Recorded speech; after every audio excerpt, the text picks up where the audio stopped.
Vous êtes, mesdames et messieurs, sur NCA, la nouvelle chaîne africaine, et bienvenue à vous dans Frontal, votre rendez-vous qui vous plonge au cœur de l'actualité politique sur le continent. Ils étaient 680 délégués gabonais à s'être réunis à Libreville dans le cadre d'un dialogue national inclusif. 680 participants représentant toutes les catégories sociales, professionnelles et confessionnelles du Gabon, pour penser l'avenir du Gabon et pour jeter les bases de construction d'un Gabon nouveau. Pas moins de 1000 résolutions ont été adoptées après 4 semaines de débat. C'était du 2 au 30 avril dernier. Analyse et décryptage dans cette émission consacrée au Gabon de quelques-unes de ces résolutions. Et pour cet exercice, j'ai avec moi 3 Gabonais.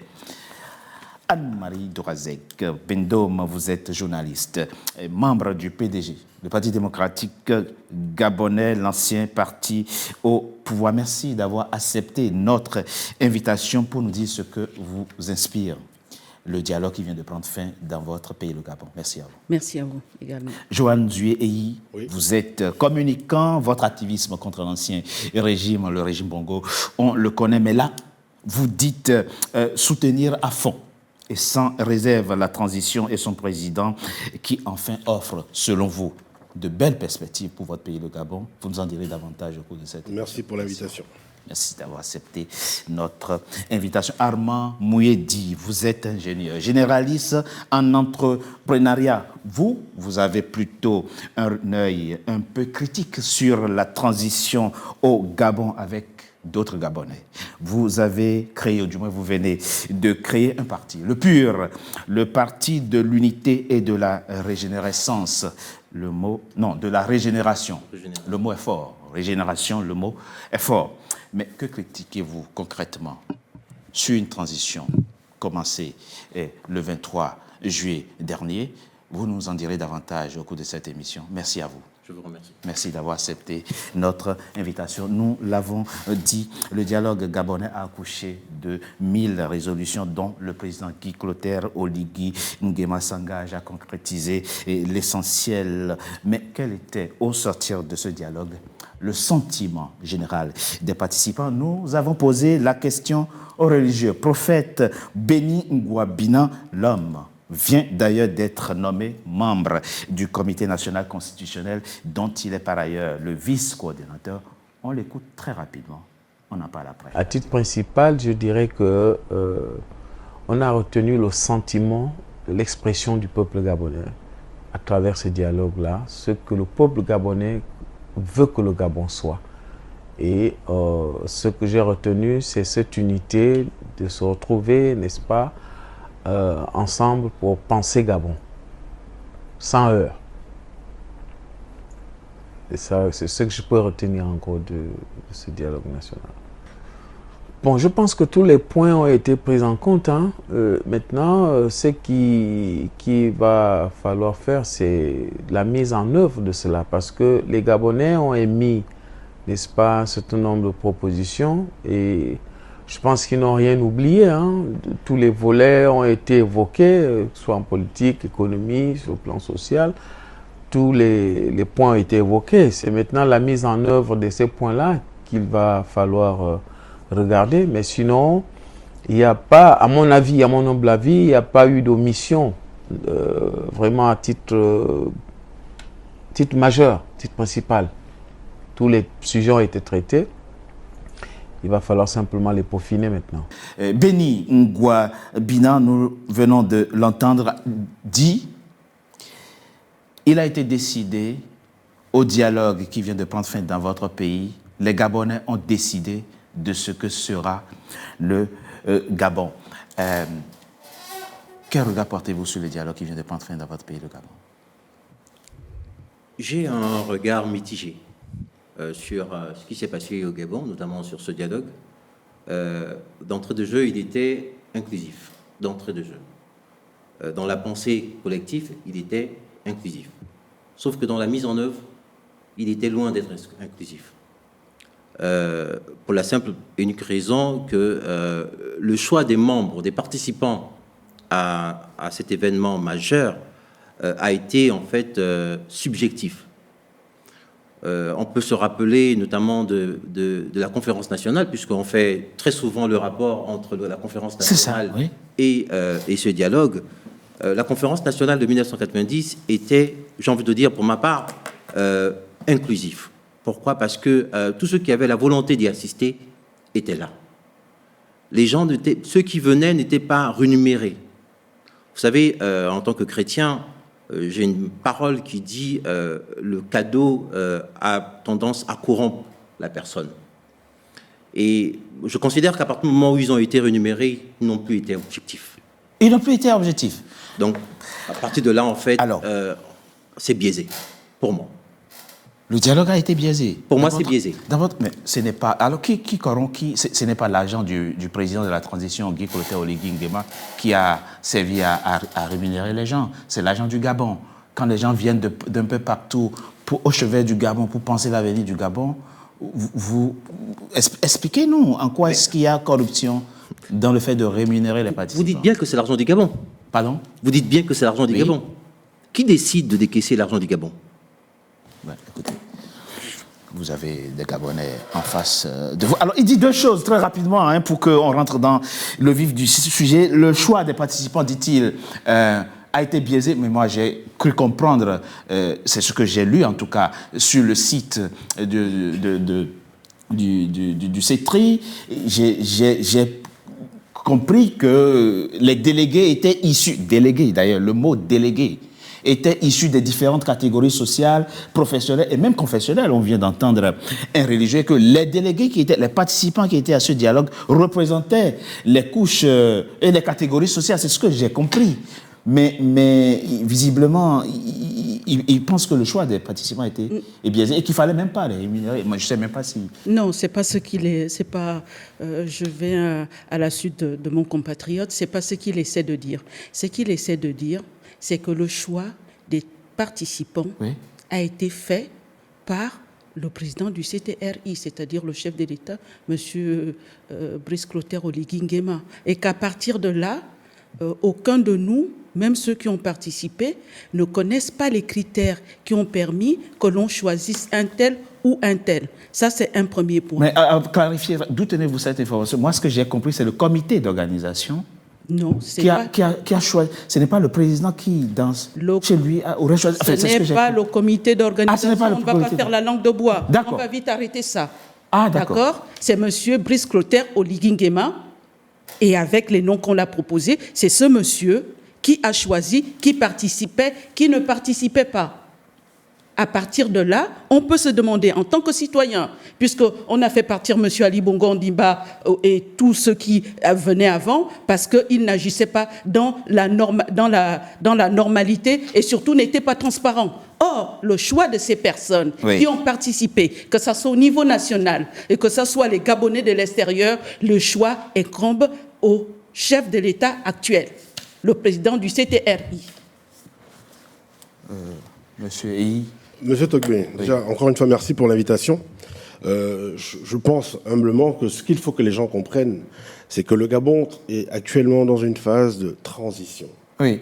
Bon. La transition indique effectivement qu'il faut prendre certaines décisions, parfois, et ces décisions doivent s'imposer à tous si le bien du Gabon, c'est l'objectif recherché. Ce que mon compatriote ne vous dit pas, il a bien raison de vous dire que, selon lui, la conférence nationale était plus inclusive, selon ses propos. Mais ce qu'il n'a pas fait, c'est de vérifier avant et déjà constater que si à cette conférence, il n'y avait que 250 délégués, là, cette fois-ci, on en a eu 680. C'est ça. Vous l'avez dit, et vous avez bien fait d'insister là-dessus, qui représentaient toutes les couches sociales de la population. C'est-à-dire que nous avons eu plusieurs dialogues. We are used to, comme disent les anglophones, à des dialogues politiques au Gabon, qui sont purement politiciens, pour ne pas dire politica. Là, c'est la première fois qu'on a un dialogue national qui associe des personnes de la société civile, des politiciens, des religieux, des chrétiens, des musulmans, et même, c'est inédit, des traditionnels, des traditionalistes. Donc, on a voulu faire asseoir un panel large de profils pour parler du Gabon. pas pour parler du président Oligui, mais pour parler du Gabon. Et je pense que, vous l'avez dit à juste titre, c'est bien un choix qui est l'émanation du comité. Parce que si on laissait les Gabonais décider entre eux, on sait comment ça se serait passé. Les politiciens auraient pris la part belle. Et effectivement, nous n'aurons pas vu tous les nouveaux visages que nous avons vus parler du Gabon. Avançons. On va considérer que ceux qui ont participé à ce dialogue sont des Gabonais et que finalement, ce qui compte, c'est ce qu'on fera de ces résolutions. À propos résolutions, l'une des résolutions à caractère politique, c'est l'adoption d'un régime présidentiel avec un septennat, un mandat de 7 ans renouvelable une fois. Qu'est-ce que ça vous inspire, cette résolution qui, désormais, encadre l'homme qui dirigera votre pays, le Gabon, une fois que la transition sera terminée? J'ai envie de dire, et je vous remercie pour la question, j'ai envie de dire que si on doit simplement rester sur le cadre de ces 7 ans, ou sinon de la proposition faite par nos compatriotes commissaires, j'ai envie de dire, il fallait qu'ils restent chez eux. Pardon? Il fallait qu'ils restent chez eux. Les délégués? Les fameux commissaires. Parce que pour ceux d'entre nous qui avons été au Gabon et qui sommes du Gabon, qui avons vécu la situation et Dieu ait son âme, d'Omar, que j'admirais, il avait des qualités extraordinaires. Mais le problème, c'est qu'on était dans un système où le président décidait avec une partie d'individus, décidait de la direction du pays, quand bien même cette direction allait à l'encontre de la croissance, à l'encontre du bien-être des Gabonais, le président avait décidé, sinon, allez, ces rois-là avaient décidé, et on faisait ce qu'il y avait à faire. Donc, pour moi, parler d'un régime présidentiel où le président est tout puissant, ça ne garantit pas la démocratie. Ça ne garantit pas, en fait, le contre-pouvoir, la fameuse... parce qu'à l'origine, si on parle de ce principe de régime, c'était pour une séparation de pouvoir. Mais alors... Qu'est-ce que vous auriez souhaité? Pour moi, je serais allé à la limite sur un régime semi-présidentiel où le Parlement a une force capable de remettre en cause les directions du gouvernement. Or là, qu'est-ce qu'on a? On a un président qui va décider, il est même, à la limite, il peut ne pas prendre un Premier ministre. Non, le Premier ministre n'est plus... Le poste a été supprimé. Enfin, donc, la proposition veut que... Aujourd'hui, il est tout puissant. Il sera tout puissant. Donc, pour ma part, je suis contre le fait d'avoir choisi un régime présidentiel après avoir vu 60 ans d'un système chaotique. Il était temps pour nous de changer, d'essayer autre chose.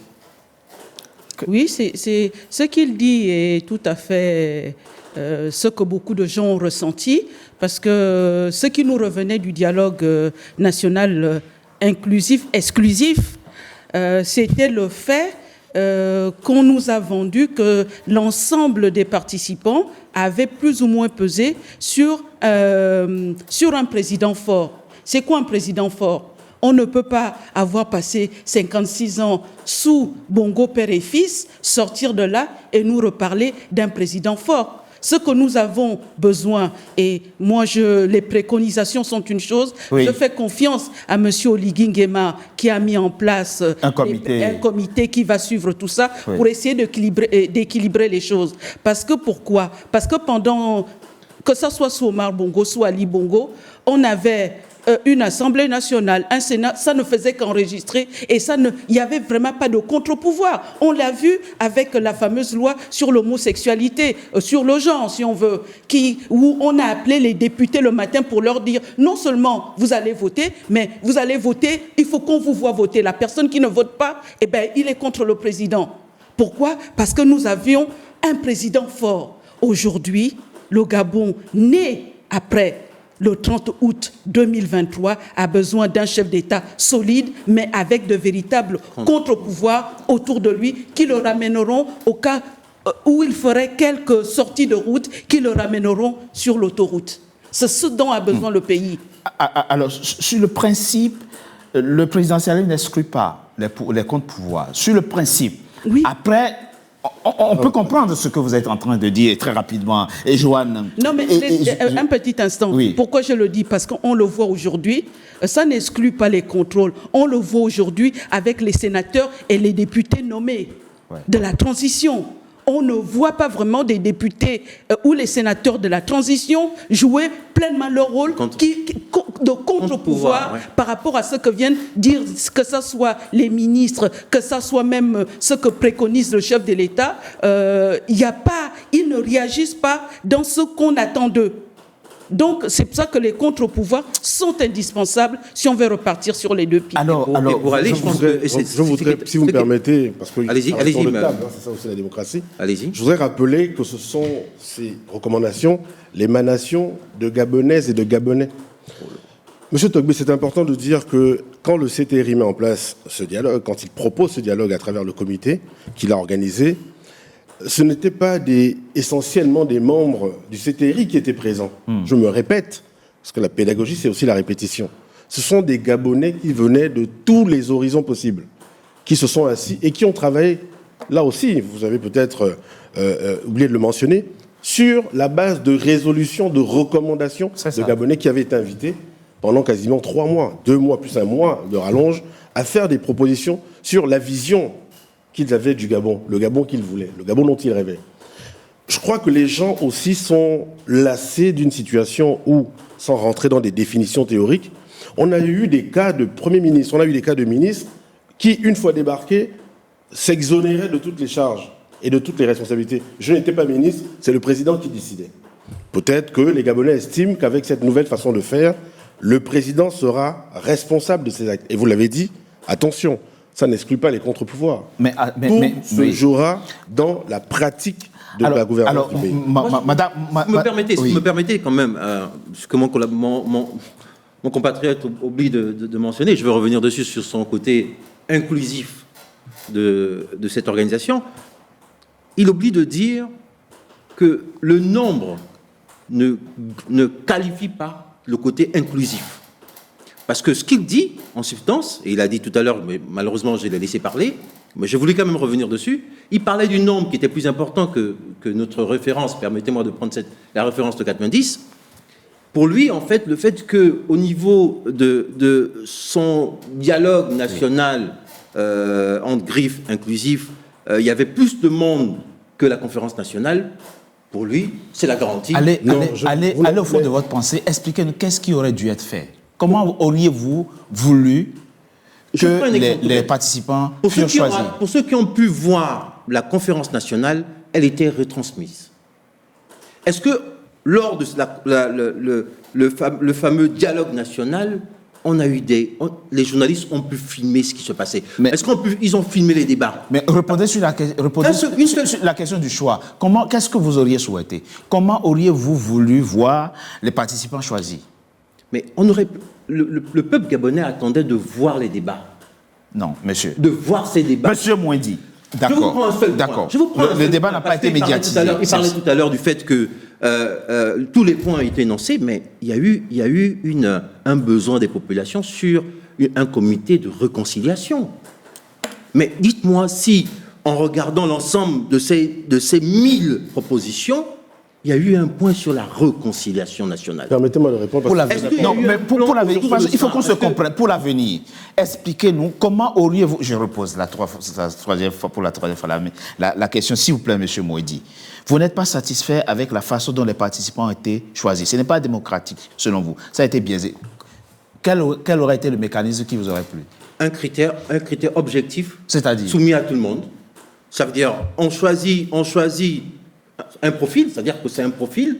Le profil type, c'est celui-là. Tout le monde sait que c'est ce profil qu'on prendra, qui va représenter, parce que quand on dit que c'est les représentants, ils représentent qui? Ils appartiennent... Mais attendez... Monsieur Togbe, permettez-moi d'intervenir, parce que ça, il a emmené un sujet qui nous tient particulièrement à cœur. Allez-y. Juste avant de vous Mais dire, il a le droit d'exprimer. Ah, bien sûr. Non, je dis ce que je pense. Après, la transition, voyez-vous, tout le monde s'exprime. Même les PDGistes s'expriment. Nous sommes dans une période où chacun a la liberté de s'exprimer, tant mieux. Ça nous change de l'époque des PDGistes. Ce que je veux rappeler ici, 2 choses principales.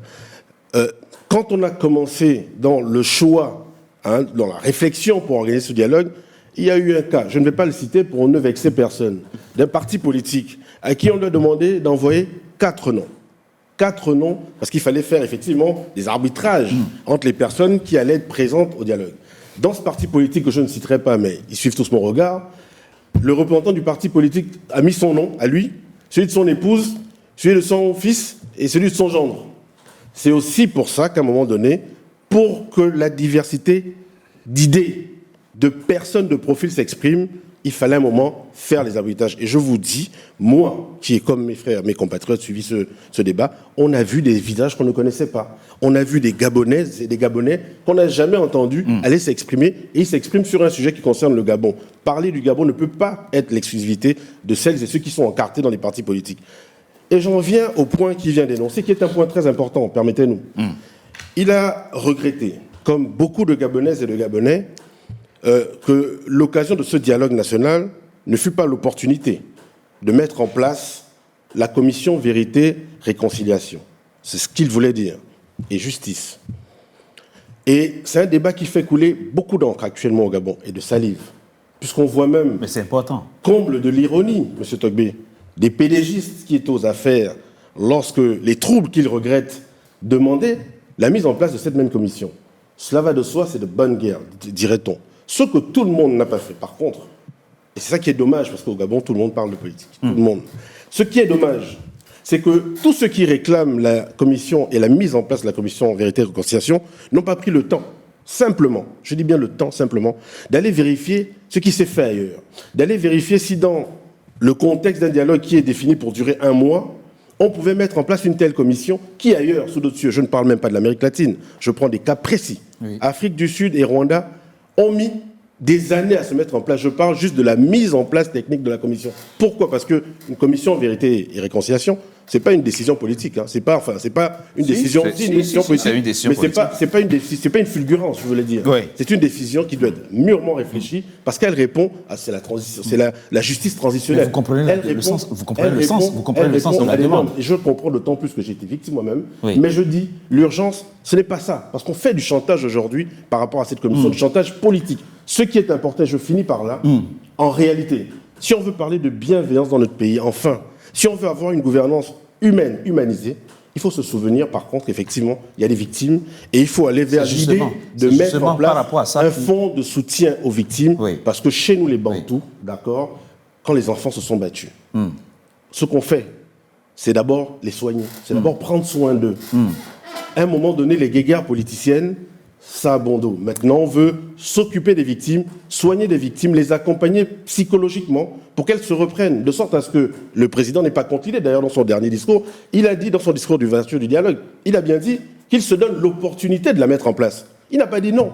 Mais enfin, est-ce qu'il faut rappeler ici sur ce plateau, pour finir, que c'est le premier président de la République qui a accordé 1 minute de silence, comme vous l'aviez fait gentiment, pour les victimes de la crise post-électorale. Je propose qu'on marque une courte pause, on se retrouve dans quelques instants. Et avec plaisir. Vos compatriotes pourraient vous répondre à tout de suite. Les ressources naturelles sont toujours restées le moteur des grandes économies émergentes. Bienvenue en RDC, un pays doté de riches gisements de cuivre, de cobalt, d'étain, de tantale, d'or, de diamants, de lithium, de nickel et de plusieurs terres rares au monde. Nos ressources naturelles sont au cœur des objectifs de développement durable et sont indispensables dans la transition énergétique qui doit permettre à la planète de basculer vers l'énergie propre. Alors que le monde en profite, nos populations devraient également en profiter pour un avenir meilleur et prospère. La collaboration et la coopération pour le développement et la croissance mutuelle sont la voie à suivre pour fournir des infrastructures de base et élever le statut socio-économique de notre peuple. La RDC accueille les investissements du monde entier. L'agence de pilotage, de coordination et de suivi des conventions de collaboration signées entre la République démocratique du Congo et ses partenaires privés, l'APCSC en sigle, est un instrument très stratégique. C'est en fait le bras ouvrier pour le développement intégré de notre pays. Les gestionnaires des ressources naturelles font leur travail d'une part, et les gestionnaires des infrastructures présentent des états de besoin de l'autre part. Maintenant, il faut un trait d'union qui connecte le besoin au potentiel. C'est ça la PCSC. Fidèle à la vision chère au chef de l'État, celle de développer la RDC en lui dotant des infrastructures de base grâce à ses ressources naturelles,